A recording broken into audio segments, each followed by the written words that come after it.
Hello बच्चों, कैसे हैं आप। उम्मीद है आप मेरी कहानियों का आनंद ले रहे होंगे।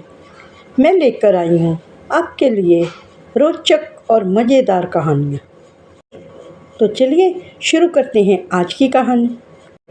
हमारी आज की कहानी है बीरबल की खिचड़ी।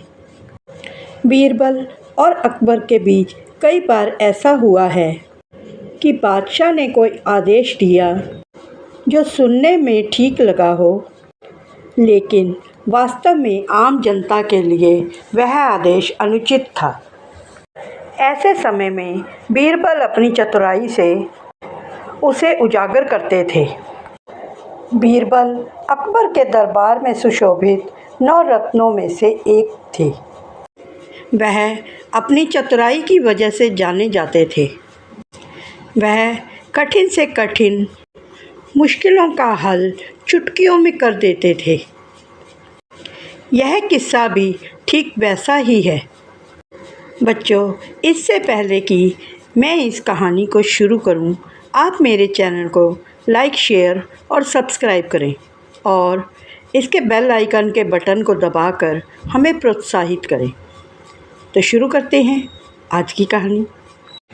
सर्दी का मौसम था। आगरा के महल के चारों ओर जमी बर्फ़ ने पूरे वातावरण को कंपा दिया था। रातें इतनी ठंडी थी कि लोग अलाव के बिना बाहर कदम ही नहीं रख सकते थे। इसी दौरान अकबर ने अपने दरबार में यह घोषणा की कि जो कोई भी व्यक्ति पूरी रात जमुना नदी में बिना गर्म कपड़ों के खड़ा रह सकेगा, उसे मैं 1000 सोने की मुद्राएं इनाम में दूंगा। दरबार में यह घोषणा सुनकर कई लोग हैरान रह गए। भला इतनी सर्द रात में कोई भी यमुना नदी में खड़ा नहीं हो सकता है, और वह क्यों खड़ा होगा। लोग आपस में यही चर्चाएं करने लगे। पर कहते हैं ना कि गरीबी की मार सब कुछ करा देती है। ऐसा ही कई गरीब व्यक्तियों के साथ हुआ। वह दरबार में आए और अपनी हिम्मत दिखाने की कोशिश की, परंतु कोई भी सफल ना हो सका। फिर एक दिन एक वृद्ध गरीब ब्राह्मण दरबार में आया और अकबर को सलाम करते हुए बोला, जहाँपना, मेरी पुत्री का विवाह है और मुझे बहुत धन की आवश्यकता है। इसलिए मैं आपकी यह चुनौती स्वीकार करता हूँ। यदि मैं इस ठंडी रात में यमुना नदी में खड़ा होकर इनाम की रकम पा लूँ, तो मेरी बेटी का विवाह धूमधाम से हो सकता है। अकबर ने उसकी बात सुनकर उसे इजाज़त दे दी। उस रात वह ब्राह्मण केवल एक सूती धोती पहनकर यमुना नदी में कमर तक पानी में खड़ा हो गया। कड़कड़ाटे की ठंड पड़ रही थी। सर्द हवाएं उसकी हड्डियों में घुसती जा रही थी, पर वह कांपते हुए पूरी रात पानी में ही खड़ा रहा। सुबह होते ही सैनिकों ने देखा कि वह बूढ़ा अभी जीवित है और रात भर जमुना में खड़ा रहा है। सभी यह देखकर हैरान रह गए और खुश भी हुए। जब ब्राह्मण अकबर के दरबार में पेश हुआ और बोला, हुजूर, मैंने आपकी शर्त पूरी कर ली है। कृपया अब मुझे इनाम की रकम दे दें। यह सुनकर अकबर बहुत खुश हुआ और उसे इनाम देने ही लगा था कि एक दरबारी ने खड़े होकर इस पर आपत्ति जताई और बोला, जहाँपना, मैंने देखा यह ब्राह्मण जब जमुना नदी के पानी में खड़ा था, तब जमुना नदी के किनारे बने एक मंदिर में एक दीपक जल रहा था। यह दीपक दूर से ही दिखाई दे रहा था। संभव है कि उस दीपक की गर्मी से ही यह बच गया हो। इसने उस दीपक का ताप सेकते हुए वह रात बिताई है, इसलिए यह इनाम का हकदार नहीं है, क्योंकि इसने परीक्षा पूरी पास नहीं की है। अकबर ने भी कुछ भी सोचे बिना उस दरबारी पर विश्वास कर लिया और उस ब्राह्मण को इनाम देने की बजाय धक्के मारकर दरबार से बाहर निकलवा दिया और उसे इनाम देने से मना कर दिया। इस पर बूढ़ा ब्राह्मण बहुत ही निराश हुआ और सिर झुकाकर चुपचाप दरबार से बाहर निकल गया। जब लोगों ने बीरबल को यह बात सुनाई तो उन्होंने अकबर से इस बारे में कोई भी बहस नहीं की। वह जानते थे कि इस बात के बारे में अकबर से सीधे सीधे विरोध नहीं किया जा सकता है और ना ही वह कोई तर्क मानेंगे।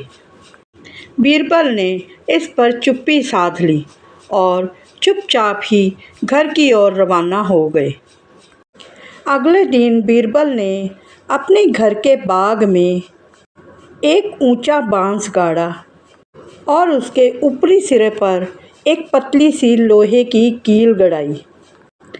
उस कील के नीचे उन्होंने एक बर्तन लटकाया और उसमें खिचड़ी बनने के लिए रख दिया और नीचे ज़मीन पर कुछ दूरी पर उन्होंने एक जलता हुआ दिया रख दिया और प्रतीक्षा करने लगे। तभी बीरबल के नौकर ने यह दृश्य देखा तो वह चौंक गया और जाकर बीरबल से बोला, हुजूर, आप यह क्या कर रहे हैं? इतना ऊंचा बर्तन और नीचे एक छोटा सा दिया, इससे आप क्या साबित करना चाहते हैं? यह खिचड़ी कैसे पकेगी? तब बीरबल ने कहा, बस तुम चुपचाप देखते रहो और खिचड़ी को पकने दो। फिर नौकर चुपचाप वहाँ से चला गया।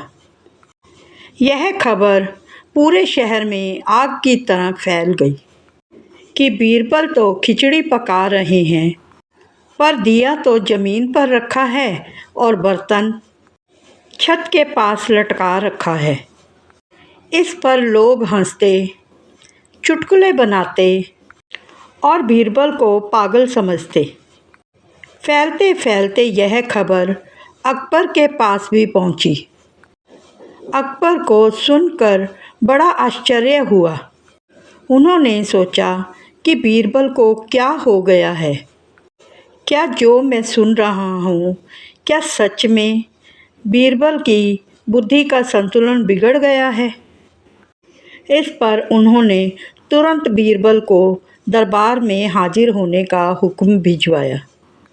जब बीरबल दरबार में पहुँचे तो अकबर ने उनसे पूछा, बीरबल, मैंने सुना है कि तुम खिचड़ी पका रहे हो, लेकिन दिया ज़मीन पर और बर्तन ऊपर छत तक लटका रखा है। क्या ऐसा संभव है? क्या इससे खिचड़ी पक सकेगी?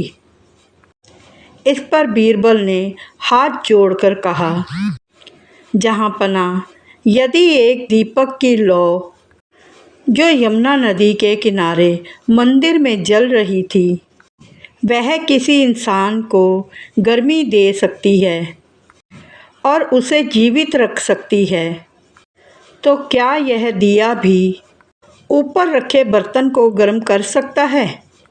यदि यह संभव नहीं है तो वह भी संभव नहीं था कि एक दीपक की लौ से एक व्यक्ति उसकी आग तापता हुआ पूरी रात यमुना नदी के ठंडे पानी में खड़ा रहा।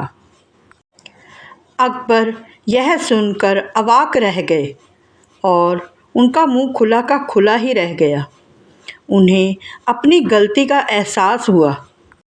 अकबर ने उसी समय उस गरीब ब्राह्मण को बुलाया और भरे दरबार में अपनी गलती स्वीकार की और कहा, बीरबल, तुमने आज फिर साबित कर दिया है कि बुद्धि तलवार से तेज होती है।